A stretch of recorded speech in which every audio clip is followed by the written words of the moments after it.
Introducing health and wellness advocate, veteran international real estate investment expert, author and speaker, Adiel Gurel.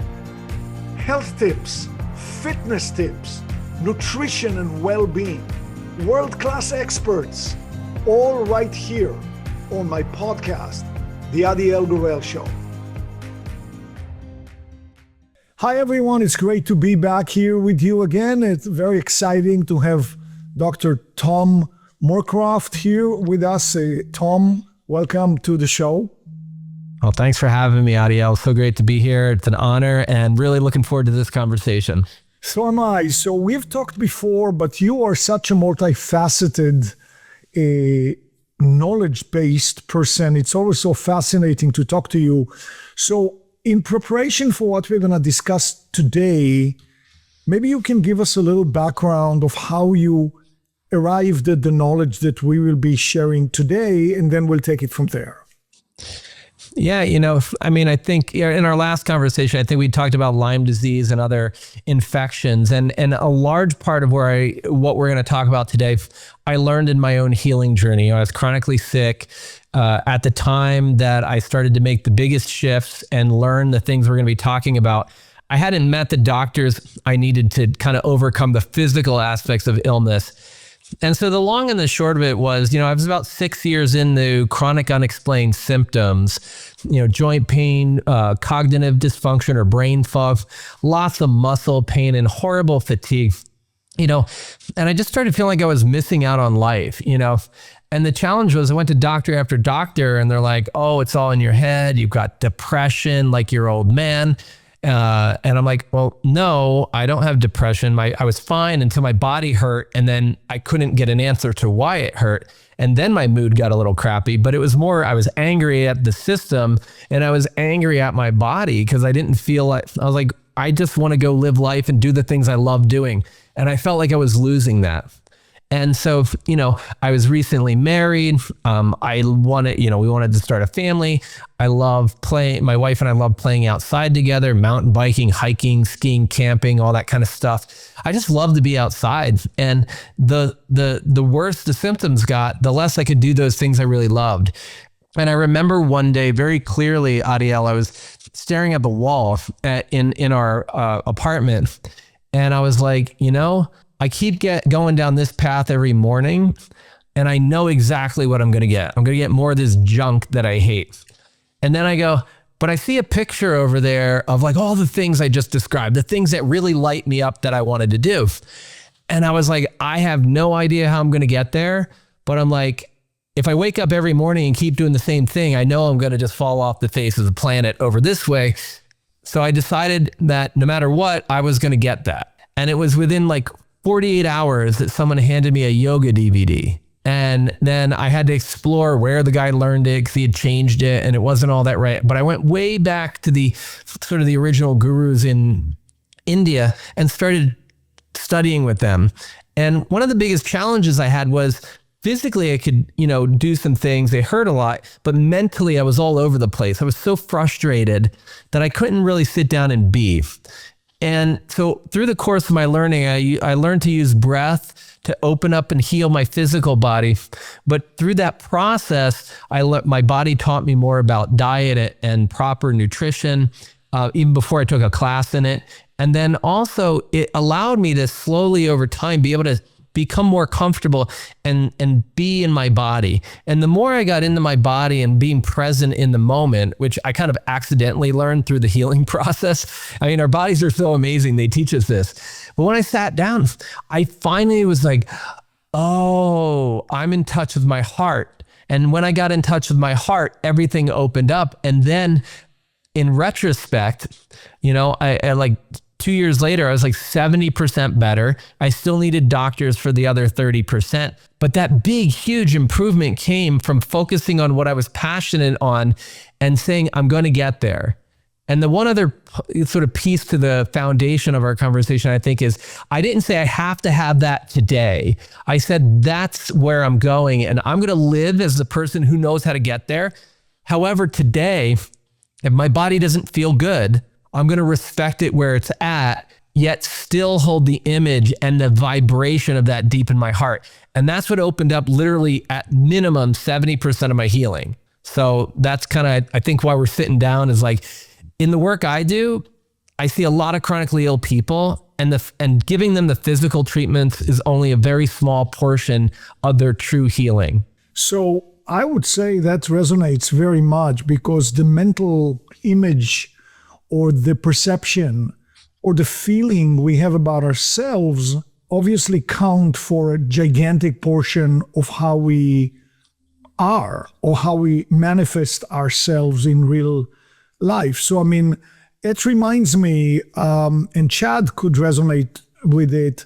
I'm finishing a book with Chad about my travels, and not some of the heavy adventures, but one little vignette from London. I started my travels in London with no money because my parents were mad at me that I was wasting time and traveling. And so I traveled without money. So in London, where I was staying for a few months, I had to make some money. So I did what I could, which it was basically cleaning houses. And they were very happy to have a male cleaning for them because, they could say, move this, move, the heavy stuff and all of that. One lady struck me so much that I actually put her in my book. Her name was Ruth. I was 21. She must have been in her 50s. And I didn't see her husband, but I know that there was one. He must have been at work. And she called herself the disabled one. So while I was working at her house, she was getting phone calls and she would say, "Hi, this is Ruth, the disabled one." And every second sentence out of her mouth was about her disability. She was, by the way, I couldn't see her disability. No, that's not to say that she didn't have it. It just wasn't something that was externally visible. But her identification with her disability was so complete. She was deriving a certain amount of satisfaction or joy from claiming all the time, I'm disabled. Yeah. So that kind of brings me to that. That's the negative manifestation. You talk about the positive one. Yeah. It's interesting because that resonates so much. And that's actually, I work with people, they say I'm a limey or I'm a moldy. And I'm like, this is not who you are. It's something that's come into your world, but it's not defining you. It's just a small portion of your world. So I do think it's really interesting. And, we throw around the word meditation quite a bit. And, in different groups, meditation may have a very positive connotation. Other people may not like that word as much.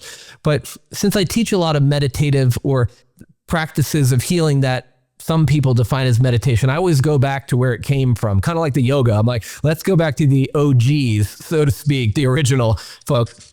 So when you look at meditation, one of the words or one of the definitions of meditation is to become familiar with. And so I take that and I look at it and I go, hey, if you want to heal and you want to change your life, or maybe you want to even go even further and say, hey, I want to bring abundance into my life, whether that's health, wealth, prosperity, relationship, whatever. It's like, are you becoming familiar with the state in which you would like to live? And so that would be what I might term a positive meditation. And a lot of the people like Ruth and the patients that I was just acknowledging, they're so ingrained in it that they actually are doing more of what I would call a negative meditation. They're becoming more familiar with the state they claim they don't want to be in. And so, our bodies are amazing. One of the other things I realized from my journey is my body is never not showing up 100% for me. I am never being betrayed by my body. Now, my mind may not like what's happening to my body, and that's a different story. And when I start to argue that fact, then I create suffering and all this other jazz.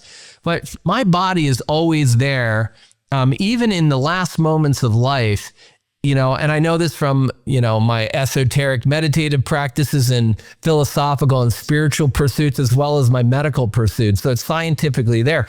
So we have to look at it a little differently and really just say, hey, like, what do I want life to look like? I know, and that's my story. It's like, if I focus on what I didn't want, I was already doing that and getting it. And that was a protective mechanism. It keeps me safe. But then we have to say, some people have secondary gain, as you kind of alluded to a little. But how can we help people slowly but surely move towards that place of what they really want? And one of the challenges I realized is when I was a kid, I was provided with what I needed. And if I wanted anything, I was always told that I wanted too much, or I shouldn't want it because other people don't have as much as we do. And we have it good. I mean, we're really lower middle class on the edge of, we never didn't have a house, but there were times where I thought we might not, right? And I never went to bed hungry, thankfully, but there were times where I was wondering if that might happen. And so, but we were taught when we were younger, before we could actually choose on our own, that wanting something was wrong. And as I grew up, I said, well, why, if I'm passionate about something and I truly want it, why is that wrong? That actually sets me up for this negative meditation, right? And that's just societal. So I started saying, can I be objective about what I want? Like, if I'm just like, I want $1 million, I mean, like, okay, well, sure, but why do I want it? And so if my litmus test is if I want something and it lights up my heart, then I start to feel is it expansive and full of energy and gratitude and love? Which I would say is the positive response to the test. Or if I'm like, oh, I want this because I want to be like my neighbor. Like, even when I say that, I can feel the energy closing in. So if objectively I want it, that's my heart speaking to me. And I'm not going to disrespect my heart, because when I do, I get what I don't want. And when I listen to my heart truly and I sit with it, then I start to be able to manifest healing and all these other wonderful things that we can enjoy in life. Right. So, I mean, it's a little tricky, and this is where you could guide me and you could guide our viewers and listeners in how to maybe structure the behavior that would lead to those positive meditations, as you say, rather than negative. Because, you mentioned gratitude, and I really want to visit it with you, but gratitude is almost the opposite of some of the Western, education and thinking. I mean, you see very strict parents whose kid comes from school and they got 94 out of 100 on the test. So I would say for the majority of people, really, the natural thing to say was, whoa, you did so well. That's an A. That's an A+. That's amazing. There would be a certain percentage of people who would say, what happened to the other 6? Mm-hmm. So, I mean, it's like, maybe that's an extreme example, because the majority of people would be very proud of their kid if they brought such a grade home. But when we look at our body, so let's say you walk around, you're in good shape, you're generally healthy, but yesterday you ran and you tweaked your knee, and today you can't do stuff. You even know it's temporary, but it really bugs you. And somehow, without meaning to, you are focusing on your knee and maybe even covering it with a structure that says, why did I not watch where I was going? Why did I run so fast over the trees? Why? So here you are, 94% of you, I'm just saying it as a number for the sake of this example, is perfect, is wonderful, is amazing. 6% is not so good. Where are you in your mind? That's the opposite of gratitude if you spend your time in the 6%. Yeah, I find it's a huge challenge, right? I mean, and I see, like, I've had people come in and in 2 months, they have 70% improvement, and they're like, that's not good enough. In fact, last night I was on I train physicians to do the work with tick-borne illnesses that I do. And she said, hey, somebody's been sick for like 4.5 years, came in, started him on treatment 4 weeks ago. He's 25% better. And she's like, that's not enough. I'm like, that's like a miracle. And So, but I think the thing is, before we start to judge ourselves, and part of it is society has taught us this from time immemorial, part of it's control mechanisms, part of it's human nature. Part of it, our parents taught us because they were taught it. They were taught it before they had their conscious mind was fully developed around 7 or 8 years old to say, I can accept or reject ideas. So it was programmed into them. It was programmed into you. Don't beat yourself up. But when you have awareness of your ability to make new choices now, it's you have a responsibility to yourself, and you are worthy to receive healing. You are worthy to receive everything that's in your heart. Because I believe if your heart's speaking to you and it's creating thoughts in your head, those are divinely inspired. Whatever the divinity of life that lives and breathes you, what word resonates with you, that's not my business. But we're all alive, and whatever that life force is, it's planting this in you. So if it is truly what you want, you deserve it. Now it's our job to accept that we're worthy enough and then take action. So a couple things. One is the nervous system defaults to the negative. That's why the news has, like when I grew up, if they watched the news and it was 30 minutes or an hour, everything was crap except for the last 30 seconds. There was like a nice little closing, right? And you look online, there's almost nothing positive, because positive doesn't give you a dopamine hit.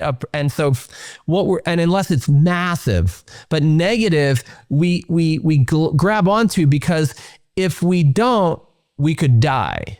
So there's a reptilian nervous system, the basic part of our reflex protective mechanism within our body, that when we see something negative, we give it extra attention in the event that it could end our ability to pass our genes on or end our lives.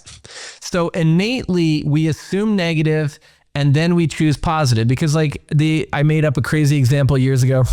We're back in the Aboriginal tribe days, and even there are some places like this in the world now. But we're around a campfire and a neighboring tribe comes in.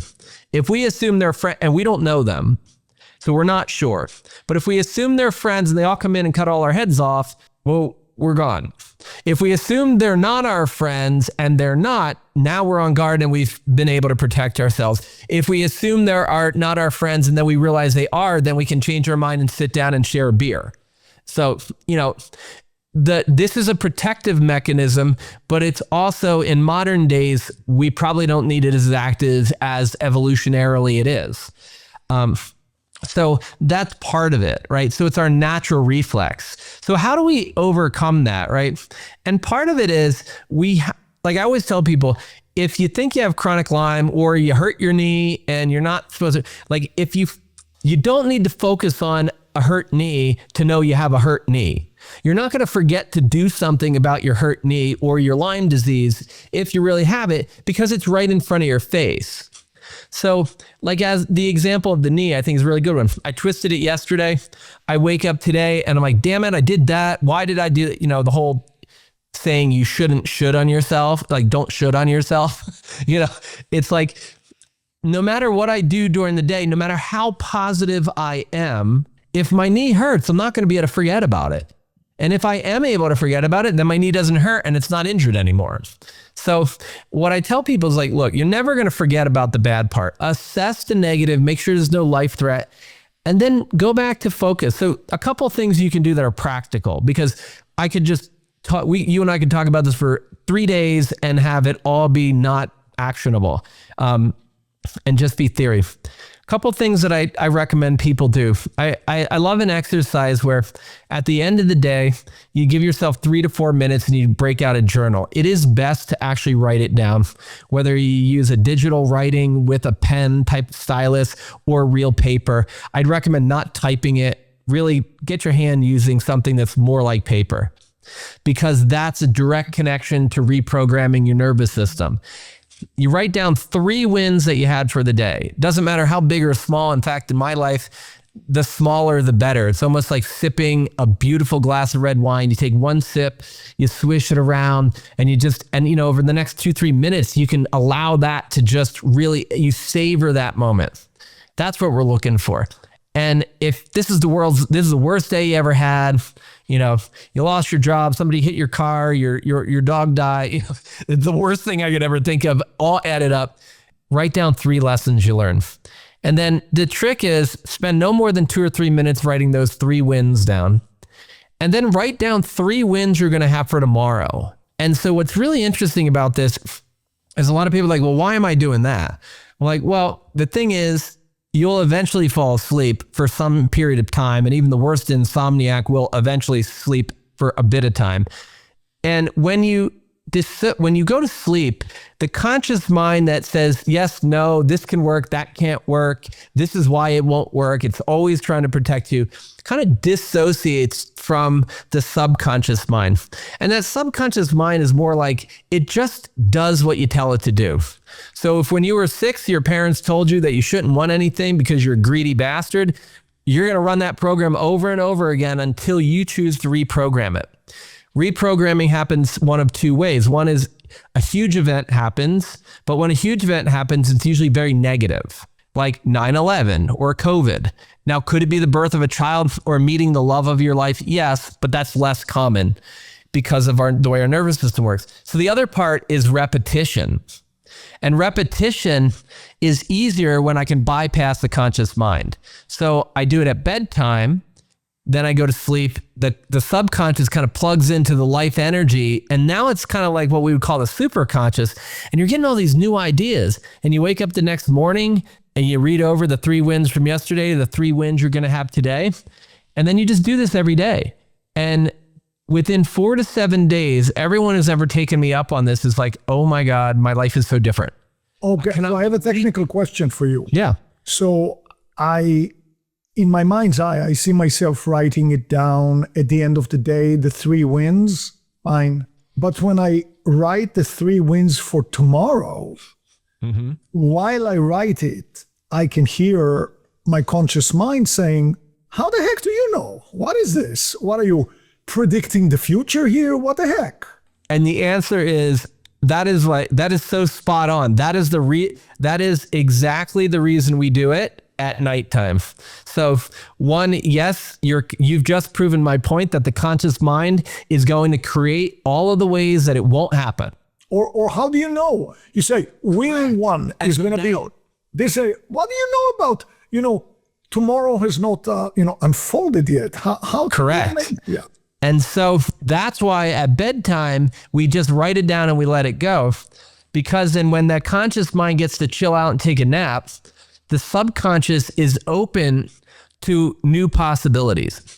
And an example is, I don't remember my schedule for tomorrow completely, but I know I have some meetings after I see patients. So I'm going to do something tonight like, hey, you know what, tomorrow, I know I have a couple of patients that are a little more challenging than my standard crew. I'm going to say those visits are going to go really well. And I'm going to enjoy them more than I usually do.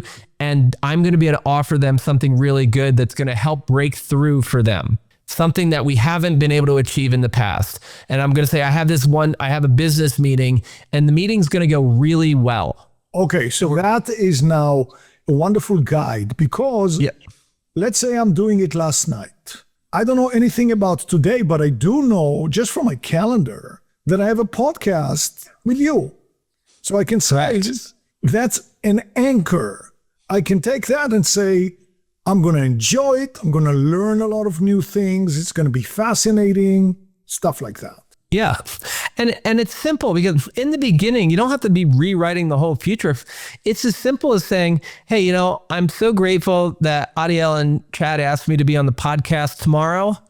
And I'm going to show up and be myself and share something amazing that's going to help change at least one person's life. And I mean, so again, now, if you notice some of the words, I'm so grateful that I'm on and I even said at the beginning, I'm honored to be here. Now I could choose other words. Is that accurate? Yes, I'm very honored. But a lot of times we don't say what we mean. And so it gives us permission to just focus on the good as well as the bad, because I'm not going to forget the bad. And so the idea is after you do this for a few days, what you're going to find out though, is the answer to your question in like 4 to 7 days, you'll be like, oh, wait a second. my day went really well. Oh my God, I didn't realize how many positive things happened. Because a lot of times we have a lot of stress in the world, right? It's not to say that doesn't exist. It's just, it's easy to focus on that. It's an inherent reflex protective mechanism. So it's on us, if we want to live an abundant, long, really good life, to focus over there. Now, the other thing I'll often do, and because we've talked about gratitude, and I like coupling these. Well, two things. I like to give people options because one will resonate more, say, with you than it would with Chad, and vice versa. So I like to give people a couple of simple things and they choose one. And I also like a couple of simple things, choose one, and then add them together later on. So another practice that's really important for people is just breath awareness. And I got into this back in the day, like probably 18 years ago or so. I saw a paper.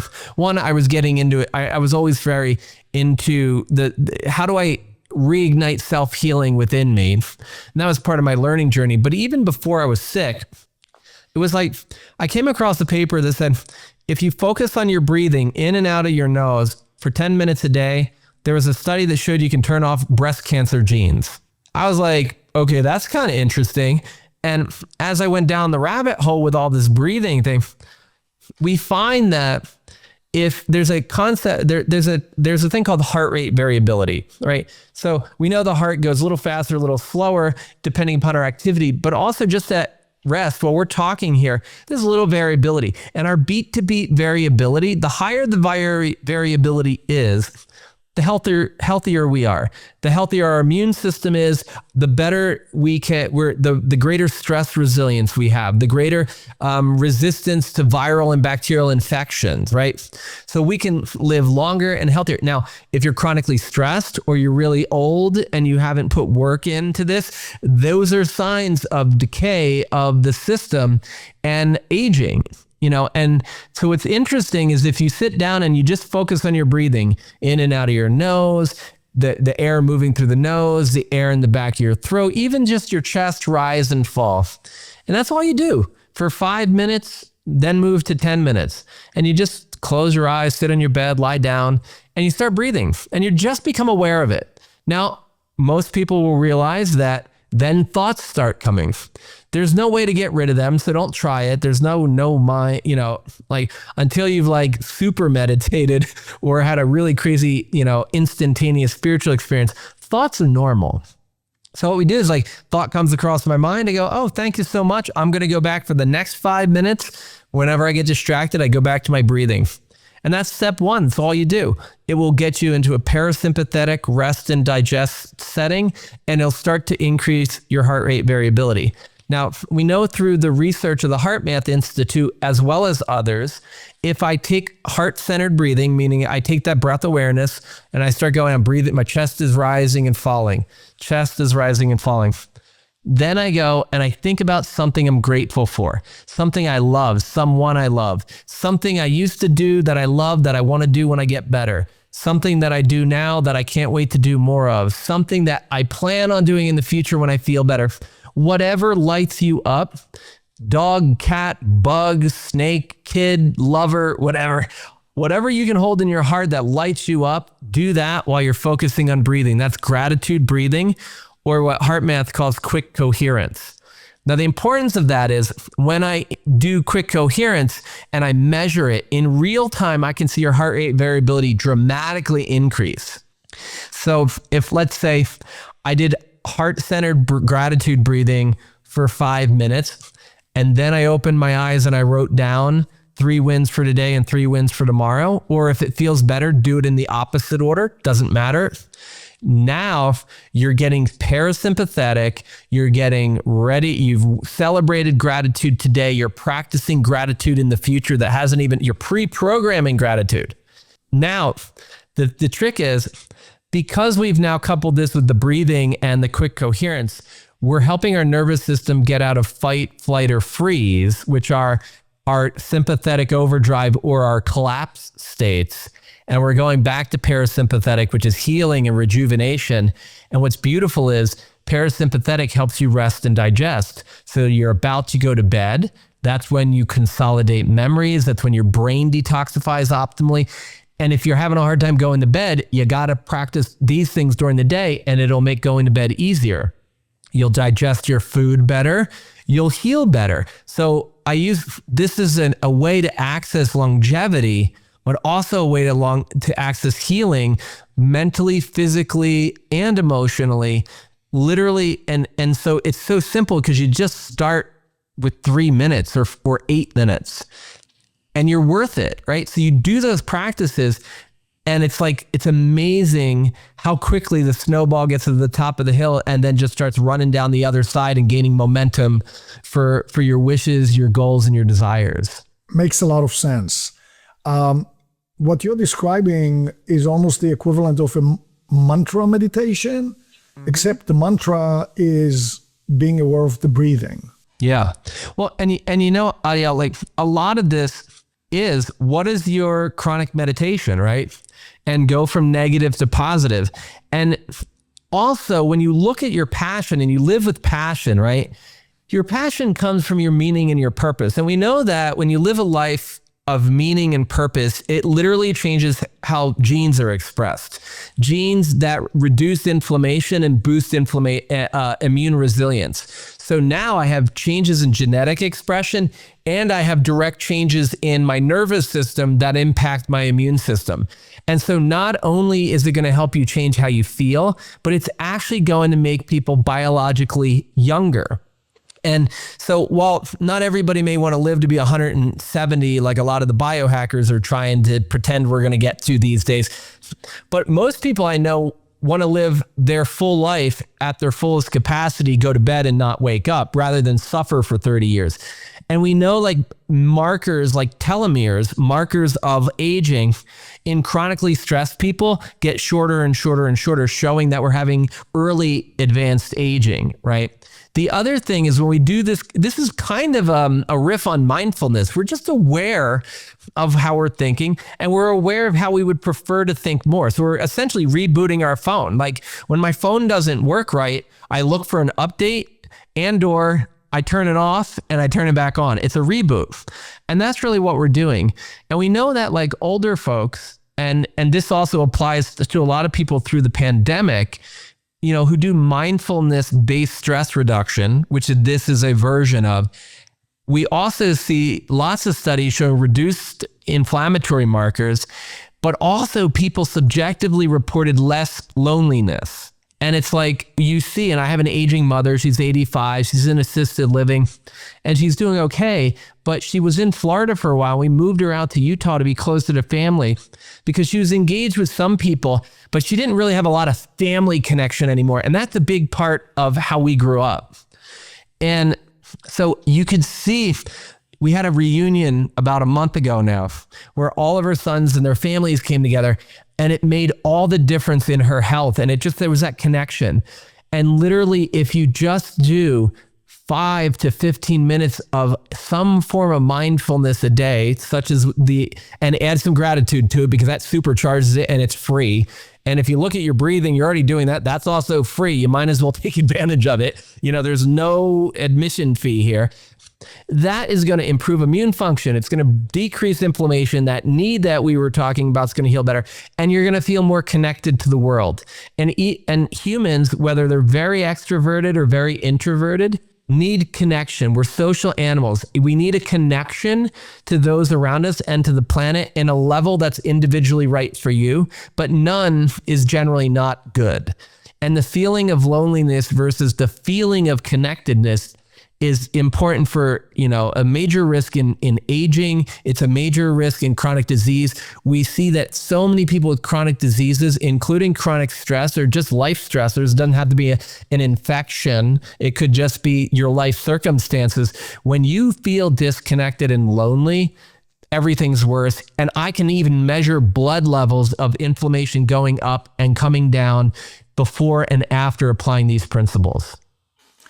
Well, I guess if we take it and we add just a pinch of philosophy / Eastern stuff, it goes like this. I mean, they always say, and rightfully so, the cliche is almost be here now. Mm-hmm. Be here now. The past is gone, the future is unknown, all you have is now. All of those cliches, everybody knows them. But if we try to pair it with what you just said, here you are right now, and you have what you have. Your knee may be twisted, the rest of your body is generally okay, you're frustrated. Well, let's pretend that the next minute is your entire life. The next minute. So how are you going to choose to spend this minute lamenting about your knee, or taking all the good stuff and living the minute and looking outside and seeing the birds and whatever it is? Now take that minute and make it a week, a month, a year, 10 years, 50 years. But it's the same thing, you just don't let that roof kind of take over you. Yeah. And, there's all kinds of different traditions talking about major shifts going on right now. We talked a little bit about this right before we started. But I think the thing when you want to talk about cliches that are really applicable and helpful, I've also heard we're human beings, not human doings. And a lot of humans do. And your innate worth should not be like when people are like my mom, when I first became a doctor and I married a doctor the other day, Doctors Tom and Jill Moorcroft DOs on the mail. I'm like, Mom, that's what I do for work. That's not my identity. Now, it's part of it, and I'm very proud of it, because I had to get a lot of 94 pluses in order to, get to school. But I want to be known for I live my passion. I'm there for my family and my friends. I love cooking and sharing that passion and that love. I love my music, and I share that with people. And yeah, I'm a good doctor and all, but the thing that makes me a good doctor is because I let who I am come into my work, not just because I studied a lot. So because to study a lot is the doing. And we've all met the doctors, right? It's interesting. When I teach the physicians, we talked about this last night. If you look across the board of doctors who get reported by patients for doing bad things and, for maybe malpractice, which most people don't understand what it is, but that's malpractice. Those doctors typically who get reported typically have done nothing wrong. And in fact, if anything, they have the highest skill level of most doctors in their community. However, the other person that didn't get reported usually is the person who might not have the greatest skill set, but they have the greatest bedside manner and they connect with the person. And so what's really interesting is, and I think as a physician, I try to be both of those doctors together, obviously. And I think most of us do. But what we learn from that is the connection by knowing that you're sitting down with a person who's a real person and cares about you. That's the opposite of that loneliness. That's direct connection. And that allows us to feel like we're one-on-one with a person, not being spoken down to. And so from a healing perspective, whether that's me working with another person or me coaching a person to have a better relationship with their own healing mechanism, is we want to have the connection with passion and purpose because that's what humans yearn for deep in their hearts.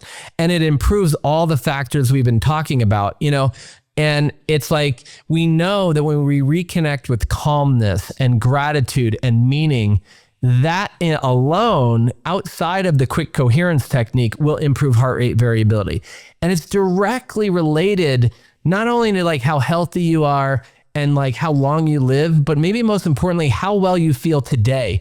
Because you're right. It's we have this moment right now, and we hope to have a lot more moments, but I don't know how many moments I have. So I remember, if you've ever read Don Miguel Ruiz, the Toltec shaman who wrote the 4 Agreements and the 5th Agreement, he has all these beautiful things he says.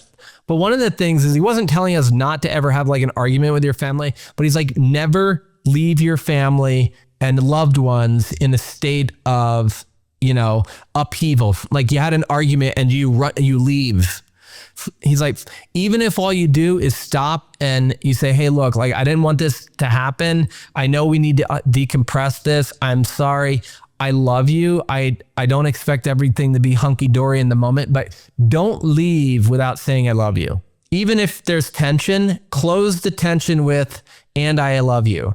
or something of whatever words work right. But love you is a really good one, because now what if something happens? We all know somebody who left and never showed up home again.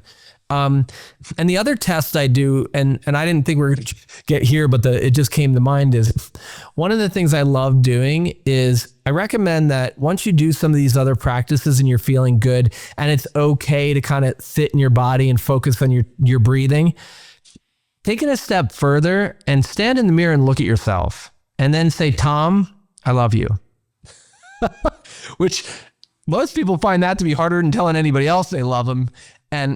But what I find is there's going to be, for a lot of people, they can do it, and a lot of other people feel uncomfortable. But there's going to be, no matter how much you practice it, there's usually a little area that kind of does a little twinge, right? And that's an awareness. And now you don't have to do anything other than go, oh, when I say I love you, Tom, in the mirror, I feel a twinge here, or I feel a twinge down there. Just be aware of it and just be open to that. And that's part of my gratitude practice. So I can even say, I'm grateful that when I stood in front of the mirror, I felt this area that was different than the rest. And I just acknowledge it. That's it. That's a win. Because now I've brought awareness to it. I brought light to it, and my body is going to heal itself. It doesn't need my brain to get in the way and do more. So one of the things about being a human being is that it's really about the awareness. And yes, we have to take action, but we don't have to go crazy. And what I remember is, I've studied with a bunch of really amazing people. And I studied with Mary Morrissey, and, she's just so fantastic. And she said, everything that we see in this world is created twice. First, on the sort of mental emotional connection plane, we think it, we dream it into existence. Our passion brings it to life. And then it's manifested on the physical plane. And if I go back to the writings of Wallace Wattles from like the late 1800s, early 1900s, he was an early kind of American philosopher. He said, and he talked about sort of what now we call the law of attraction. He said, look, it's by thought that we bring that which we desire to us. It's through action we receive it. And so, but it's in that order. It's kind of like in Mary's two-step hierarchy. So we have to be clear on our passion and our gratitude and our love of life to start bringing it to us. And then we'll know objectively what action to take and not waste our time on stupid action or, just frivolous action. So, we know, like the guitars behind you and the guitars in my other room, we all know that we need to practice. But what do we need to practice, and how do we need to come to practice? So I want to sit down and be like, all right, I want to be in the zone. Now, obviously other people can coach us and help us, but we need to be in, why am I even doing this? So, I think with Simon Sinek has like, start with our why. So if we start with our why, then we know what we need to do, and then we take the action. And so it's like, you can learn to play guitar, you can learn how to invest in real estate or become a doctor, or you can just learn how to heal or live a beautiful life just by starting out with what the hell do you really truly want? And don't play small. Like, don't let your parents or your friends tell you wrong. Write it down in your journal and think about it in private. Eventually you'll want to tell people, but you don't have to. Just be like, what lights me up? And literally that is how I healed. I want to bring it back to why it's so important in my world. Like, literally my life was going down the tubes in my mid-20s. And I was like, this is not what I signed up for. And I don't deserve it. And I don't think anybody deserves it. But there's lessons to be learned, and you have an opportunity to dive deeper into life and savor it. So I love the topic because it's a spiritual topic. It's a mental, emotional healing topic. It's a physical healing topic, but it's really at its core a human topic. So I'm so glad we're able to talk about this because it changes lives.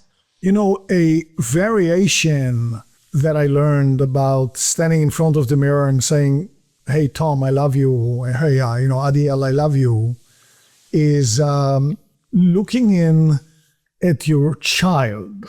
So your child may have been told, don't be a greedy bastard, as you said. You look at the child, you say, hey, little Tom, I love you. And some people find that easier to do. So little Tom starts getting your love, and then maybe you even do some things with little Tom. You take little Tom out for whatever, for some fun time, Yeah. you don't shy spending a little money on little Tom, so he's not a great. I mean, that's just another level of a level of indirection. Right. Well, I think these are all different tools that come out of there. There's so many different religions, spiritual traditions, yogic practices. And the reason, and even like Qigong and Tai Chi I've recommended to some people. The reason all these things are so powerful is you don't have to choose what works for me. I'm just giving you some simple things that are easy to start with. Find something you love doing. You know, if you love knitting, go knit. And I said, like, prayer is great too. And the thing I would say though is what your example and the examples I've used are, it brings it back to being present in your own body. And people who have experienced trauma, and one of my favorite definitions, this comes up so often. Obviously, if somebody get hit by a car or raped, we would almost say they were experienced significant trauma.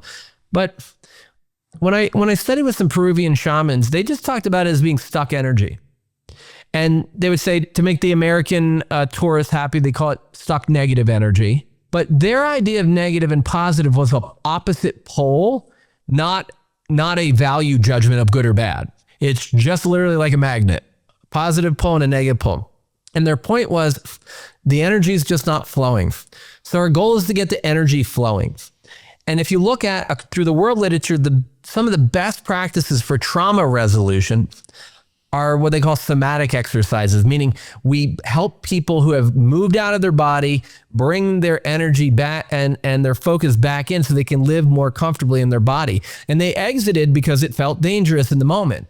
But now that now that you currently are safe, and this is one of the biggest things, in order to heal, your nervous system has to know it's safe. The challenge is so much in the world is like we've created, like with social media and instant news, it changes every 2 seconds and most of the time is completely inaccurate.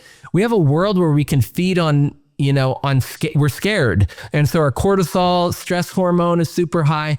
So we need to get back to getting to this place where we have moments of safety. And so getting into safety is critical. And a lot of these practices we've talked about do that. So one of the things I like to do is not just do a practice where it's like, boom, come back to your body. Because a lot of people, that's really hard to do. Like you said, like even looking in the mirror is more of an advanced technique for some people because it's just intense. So a lot of things breathing is great. You're already doing it. Now you're just aware of it. Well, guess what? You just came back into your body a little bit more today than yesterday. And that's all I want. I want a little, it's like starting a siphon, when we were kids and dad ran out of gas in one car and he asked you to put the gas in your, you just start going. And as soon as the trickle starts, all of a sudden, that's all you need. So we don't need this to be a big deal. We need it to be a consistent, most days of the week deal. The consistency is key, not how long you do it. That's why I say 3 to 5 minutes is great. I'd rather you do 3 to 5 minutes, 5 days a week than an hour once a month. And so when we look at all this, Adiel, the goal is to move into reprogramming ourselves slowly but surely. And one of the things I love doing is, since we keep kind of sort of talking about music, I find I do a lot of breath work with people and I teach them to go past challenges through the breath work practice. But I love doing breath work primarily with curated music behind, because the music, we can produce music, create music that resonates with the heart and helps bring you more into the heart's frequency. And that's really, love is what I'm looking for, that highest frequency where we just kind of dial it all in so we can use beats and music. And also if you're kind of like breathing, but then you start doing one of these things, oh, now I just forgot that my back hurts or my knee hurts. And now I'm getting into this and I'm not focused on that I'm back in my body. I'm just naturally residing where I belong. And so for me, that actually stemmed to even doing DJing and ecstatic dance. And I've done some free online stuff. I'm doing a lot at medical conferences for doctors because I want them to lead by example and shine their light so they can show their patient not by authority or demand, but through personal practice. And how many doctors and lawyers and investors aren't like high stress? I mean, it's like we need to go out. So we need to lead by example, I think. So we do this, and then people are able to move their body in whatever way feels right for them or not at all. But they can be in the flow together of a frequency. And throughout human history, we've used dance and movement and music to bring community together. And even now, like I did a live stream on YouTube. I invited 50,000 people to a YouTube dance party. We did breath work. We started with shaking. We did breath work and we did dancing. And the feedback I got from people, they felt connected to each other, but we did it on Zoom and YouTube.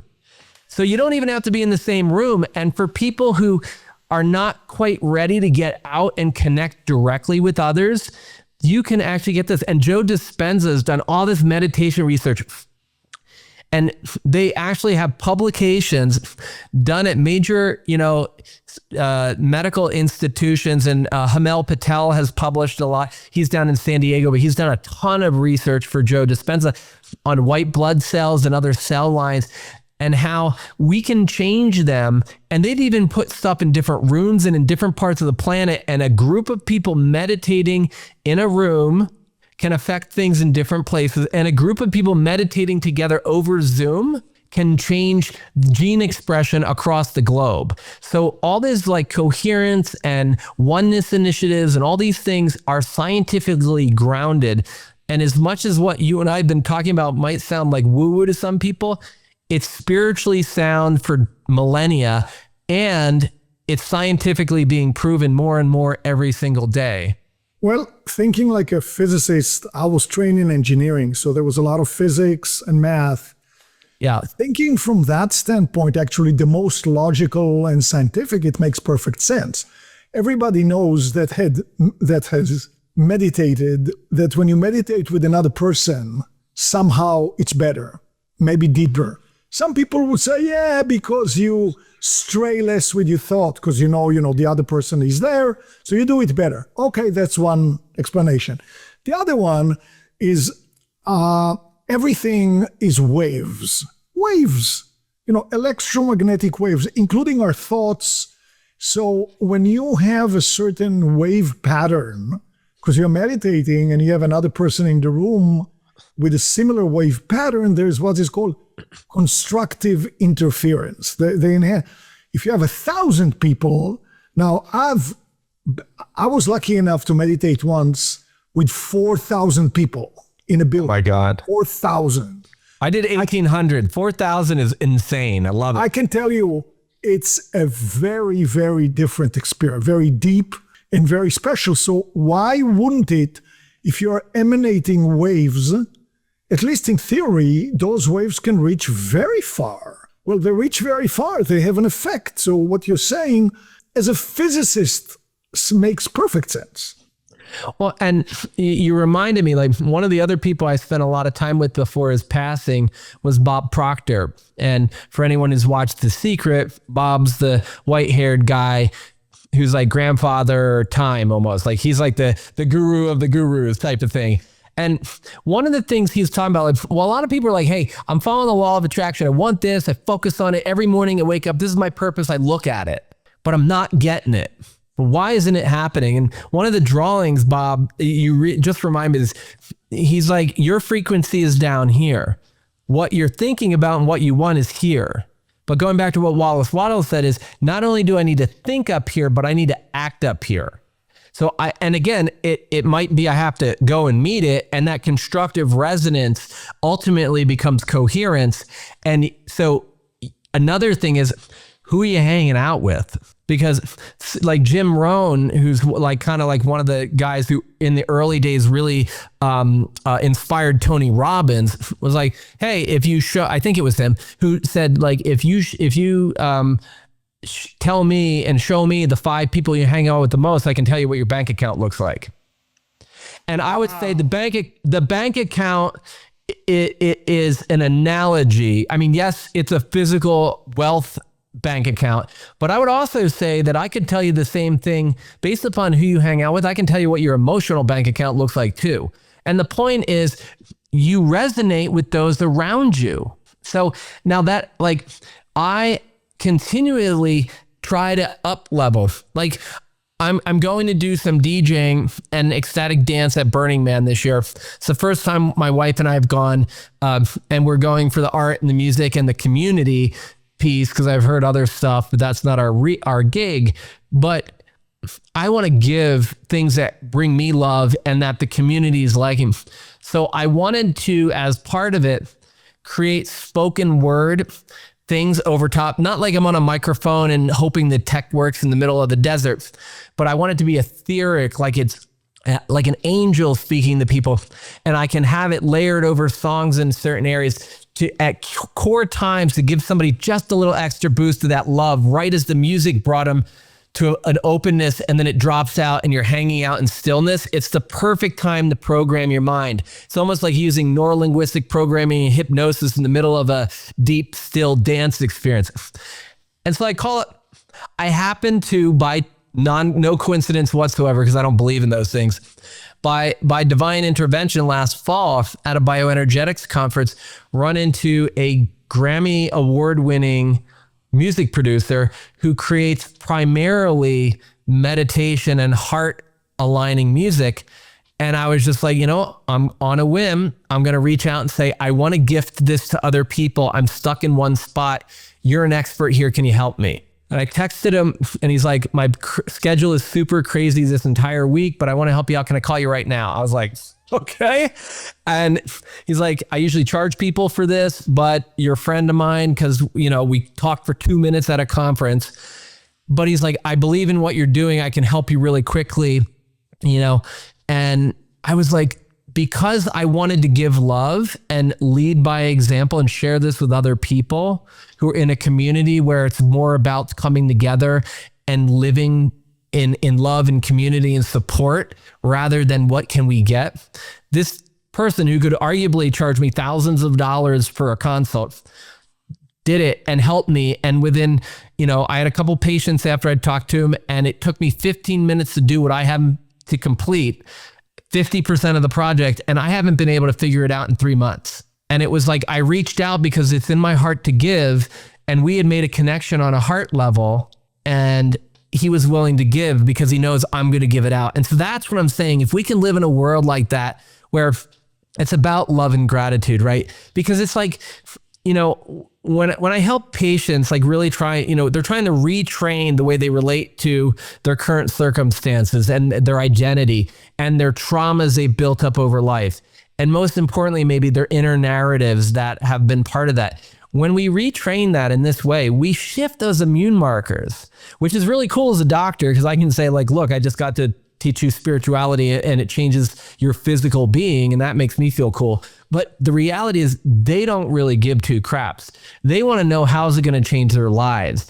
And we're seeing in long COVID and chronic Lyme disease and mold exposure and physical and emotional traumas, they're being healed by doing simple things like just doing the shit you love and stop playing small.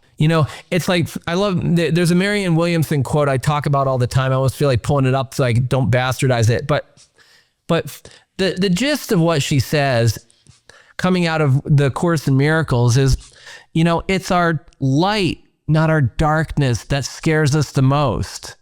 And a lot of people are like, oh, well, if I play big, then I'm going to make people around me feel small. I'm like, that's a bunch of baloney. Shine your light. And when you shine your light, not only do you give them a little reprieve in their day, but you inspire them to do the same. And if we can all shine our own light, because the world is a cool place, but it's pretty dark right now too. I mean, we need some more love going around. And so if we open up our hearts and shine our true passion, we're going to inspire others to do the same. It's the way we raise our daughter. I would love for her to do some of the things I think are cool, but that's me. I want to create a basket where she's safe and she learns to be her.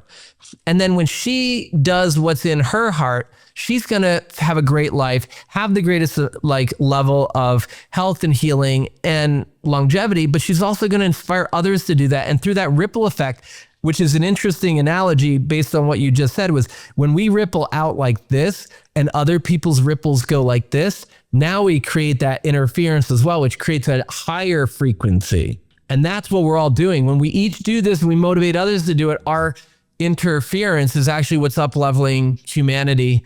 And that's really freaking cool. I know the word interference could be misleading, but it's called constructive, interference. In other words, they're in phase with each other. There's destructive where they cancel, constructive. But I want to have, there are 2 points. One, I want to take us back to the very beginning of our conversation. We brought the example of the knee being tweaked and you being frustrated with it and it consumes you, or it doesn't. But now, let's say a friend of yours is coming to visit you and you guys were going to go hiking. Now you can't. You cannot go hiking. Now, right. The thing is, I want to marry this concept with the concept of standing in the mirror and saying, I love you, Tom, because do you now feel, oh my God, I wish my friend came at another time when I would be better? So the question is, do you love yourself even with a tweaked knee and you're lovable and you don't have to be perfect to be lovable? I mean, it all kind of gets into each other. But again, the concept of the 94, all of that, you are lovable despite the fact that you have an injury. You are lovable despite the fact that you may have a virus. But I think a lot of people grapple with, no, I'm not worthy. I'm not good. I've seen and heard about a situation where a man would say, I lost all my money and my wife left me. If you look at it, right, the value of that sentence, you say, how could she? But if you go deep, more likely than not, he would say, I lost all my money. Now I'm worthless. Now I hate myself. And he behaves in such an insufferable way over time that she has no choice but to leave. Yeah. It's interesting. The first thing that came to mind is all those things you said, like, oh, I shouldn't have gone and done this and messed up my knee. I knew somebody's home. Oh, whatever. I'm not worthy. I'm not a good person. Oh crap. I wish I had done this. I wish they came out. All those things run through my head right away. And then I've just practiced a lot, and I'm not perfect at this by any stretch, but I've practiced becoming aware of what's going through my head. So examine your thoughts, right? I tell people a lot, like, write down every thought you have about yourself for a day.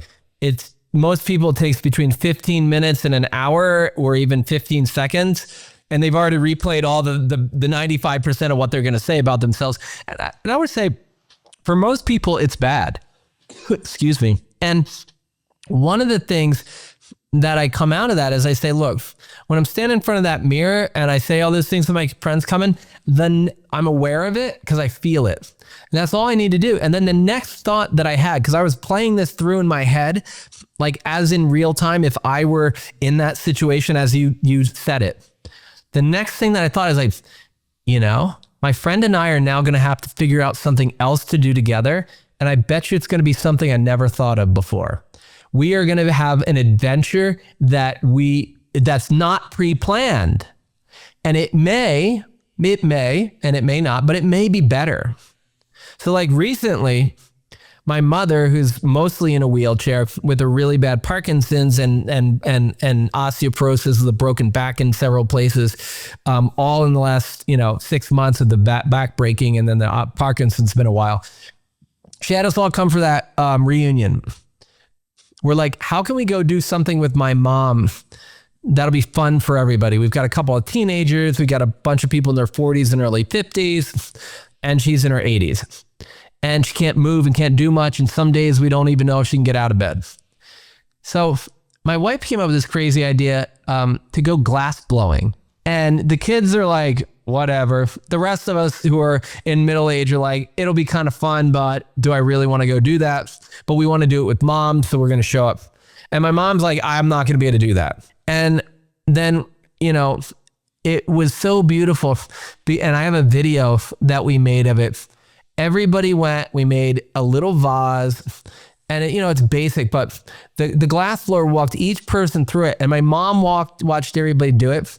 And then she goes up to do it. And he helped her in a way that it was almost all of her doing it. And then she did that, and then she got to put it in the fire and spin it, and then to blow it up, she got to blow it. But all of us thought she was just going to sit there on her turn and watch one of us do it. But she was able to do it. And then we all have these beautiful things. I think I have mine up. Oh, it's over down here. Probably can't see it so well. But we all made these beautiful things that expressed our time together. And the kids had a blast. The teenagers, my mom had a blast. We're showing everybody this video. Even the people at the assisted living, like even the director of the whole place is crying when I showed it to him, because you could just see how it brought everybody together. And then we went out to dinner, which got even crazier, at a newer restaurant in the area. And we've been there a couple times and liked it. We wanted to go somewhere else, but it wasn't going to work out because we weren't sure if my mom was going to even be able to go. And it turns out my next door neighbor runs the place and he's the head chef. And it was just like this crazy thing. Everybody got food they wanted, and a lot of people have different ideas about food. We got to connect with our neighbor more. We got to have and it's just like we tried something, like Jill had planned 4 other things, but it just didn't work out. And so while no one broke their knee, my mom was limited, so we had to adjust. But it turned out to be phenomenal because we did something we would have never done because of it. So I don't know what the lesson to learn is from your Lyme disease or from your knee. I honestly am not saying you deserve it, but man, when it shows up in your life, take advantage of it. Learn the lessons. That's the spice life. Try something new. Yeah. I mean, I am trying, and not saying I'm perfect, but think about setbacks as teachers that come. Like it's a class. I'm going to class. There's a setback. What is it trying to teach me? What can I learn from the situation? I want to ask you also, you talk about optimizing brain detoxification, improving sleep, optimizing autonomy. Can you talk a little bit about that? Yeah. And it's funny, it might sound like it's a little bit of a curveball to maybe some of our listeners, but actually all these people come to me, they, what's the best supplement? What's the best machine? What's the best IV for brain detoxification? And invariably my answer is sleep. So in our arms and our legs and our chest and our belly, we have lymphatic channels that are big, channels of detoxification. In our arms and our legs, we need to move our muscles, and muscle contraction is the primary driver of detoxification. In our chest, our belly, and our pelvis, it's pressure gradient changes. So when you look at the pressure gradient change, you're like, oh, wait a second. That's why they tell me in breath work or in yoga to breathe to the, all the way down so you feel the pelvic floor pushing into the chair. And in some of the yoga traditions, they'll have you lift your pelvic floor to create even more pressure. So they're not saying descend, but they're doing a similar thing. And that was actually one of the traditions I learned in. So now you go, okay, well, that's great. So, but what about the brain? And I go, okay, hold on a second. The beauty of having to move is that when you move, you burn energy. And when you move, you breathe more deeply. So, wow, I made myself breathe more deeply. So I've optimized detoxification, and I made myself more tired, which I'm going to get exercise-induced endorphin release, and I'm going to improve my sleep. So it'll be easier to go to bed at night.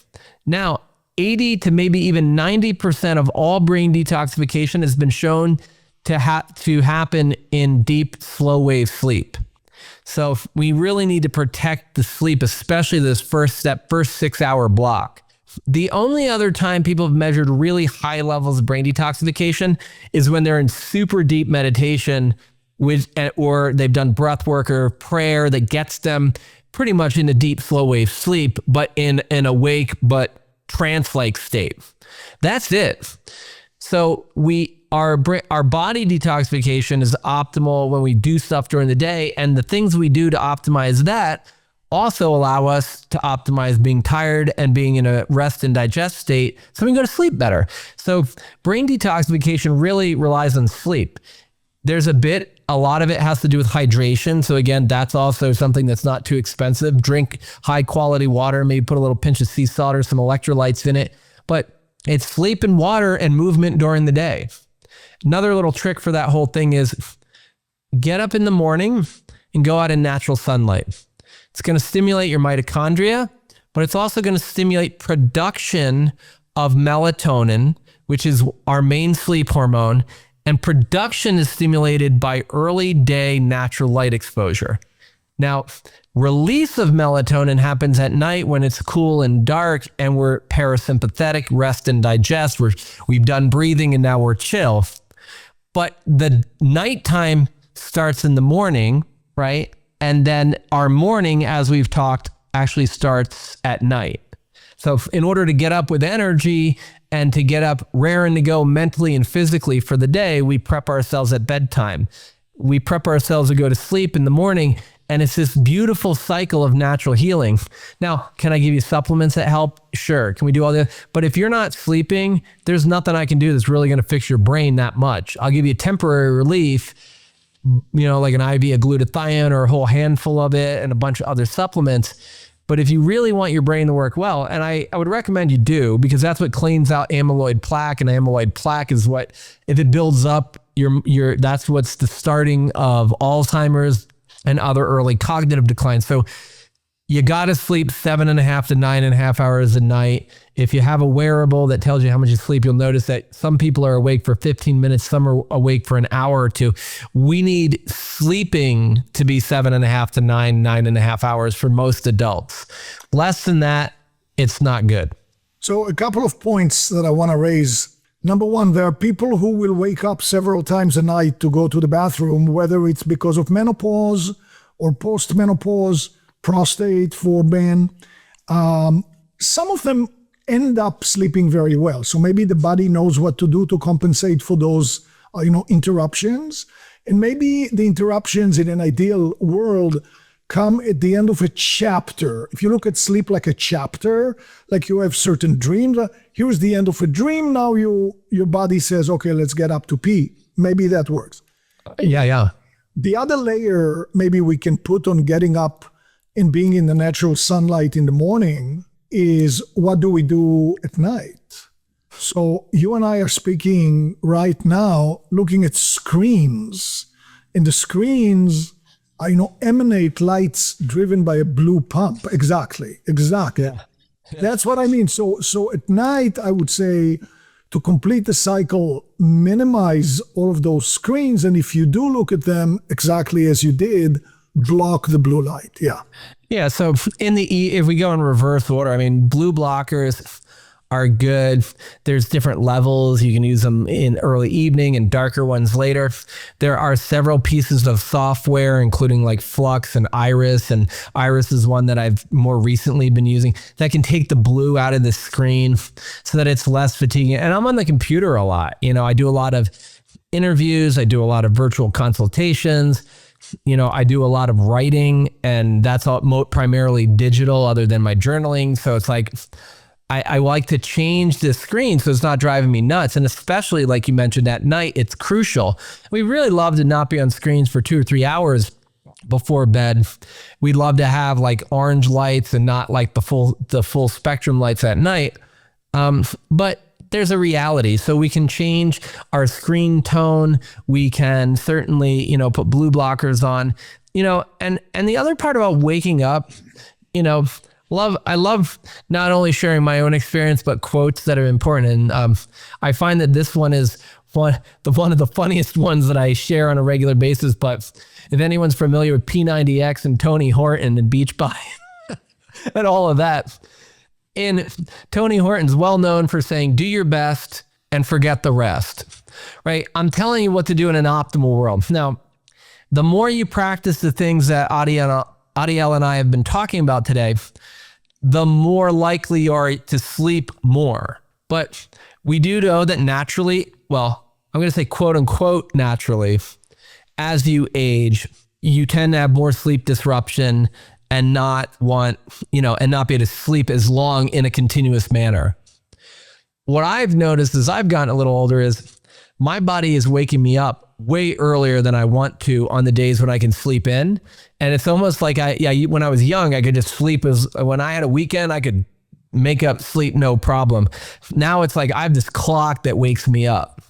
So one of my coaches said, look, he gets up at 4 a.m. every morning. I think that's a little insane, but he likes it. He also goes to bed at like 8 also. So, but what he says is set an alarm to go to bed, not to wake up. Nice. And so one of the things are, if you're finding you're getting up early, it's on you to go to bed earlier.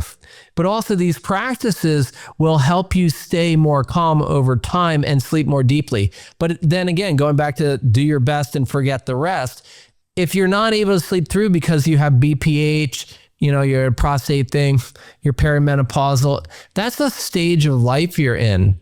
And so you don't should on yourself, oh, I should be able to sleep through the night. Well, you're not, so don't fight with reality.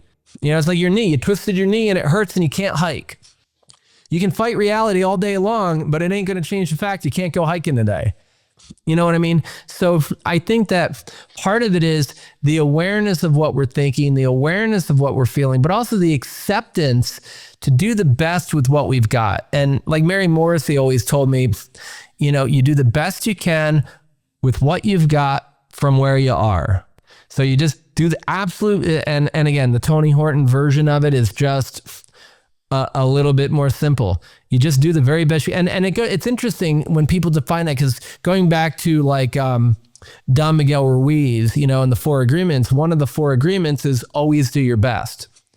But his point is year to year, month to month, week to week, day to day, and even moment to moment, your best is different. So it doesn't mean achieve the greatest in every moment.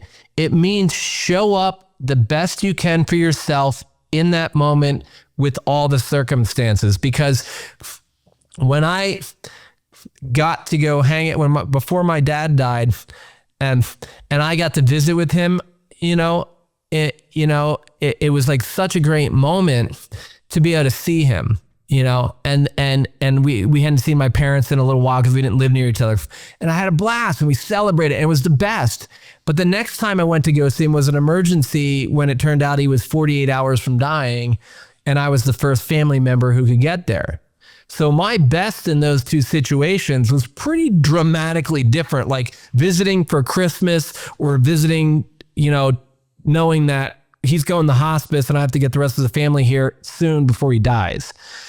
So, and then after my dad died that next day, we all did the best we could, but the point was we weren't ready to go this is actually interesting. I haven't thought about this in a long time. I was training to do a 10-day bike ride in France where they average 125 miles a day and like 20,000 feet of climbing. It's super insane, but I was into road biking at the time and I was training. And after I got back from my dad passing, and it was good. He was suffering for 20 years. It was a blessing, but he's my dad. And he was just a month shy of 75. I showed up at home and I was like, I can't ride my bike. I don't want to do anything. I needed to step back from 30 to 50 miles a day of training and just be present. And it was my body needed to mourn and be in the energy of that and be with my family. Then I started to exercise a little. And then what was really interesting that you bring up the knee injury, about 6 weeks after he died, I decided I was going to go out and go with the slower group and ease back in because I hadn't trained for like 6 weeks. I saw my friends that I rode with all the time and they're all like, what happened? So I just figured I'd go with them for a little bit and tell them and then go jump in with the other group. I was stupid. I got in with my friends. I need to do better than my best. Lo and behold, I woke up the next day. My right knee was super swollen. Couldn't ride my bike for another 2 or 3 months. And I actually ended up passing on that entire trip that I had trained for over 18 months for. And I had another 6 months to go. I was like, I can't do it. And they're like, well, we'll let you come back the following year. And you know what? Even though I lost like $1,000 on my ticket for their program because they don't do refunds, I was like, I can't do it. It's no longer in my heart. But my point is, I did the best I could at each moment there. And the lesson I learned was my best can be different. And maybe I was planning on this, but then life said I need to go down this path instead. Let's not fight that. And I was okay to let go of needing to achieve that because I know mentally and physically, I've got the grit to finish that. I just thought it'd be cool to torture myself and do that. But in the end, I needed to be there for me, not what my brain previously thought. And so you have to be willing to change and go with the flow. You reminded me, I went to a couple of workshops in Oregon, led by an amazing person. And he had been blinded several years prior. And we got to be very friendly, very close. So we talked very openly. He shared about his blindness, and I was marveling at how he was doing so great. And then he told me one sentence. And in a way, you can say it was very Tony Horton-esque, if you will. But he said it in such a dry, matter-of-fact tone about his blindness. He just said, you work with what you've got. And it was very, very powerful because it was said so matter-of-factly. But that's the thing. We work with what we've got. 100%. Yeah, it's so amazing when you meet people who understand that. And, you know, if I look back at my knee injury, or I look back at like my brain fog and fatigue and muscle and joint pain, I mean, granted, I'm over it now, which is good.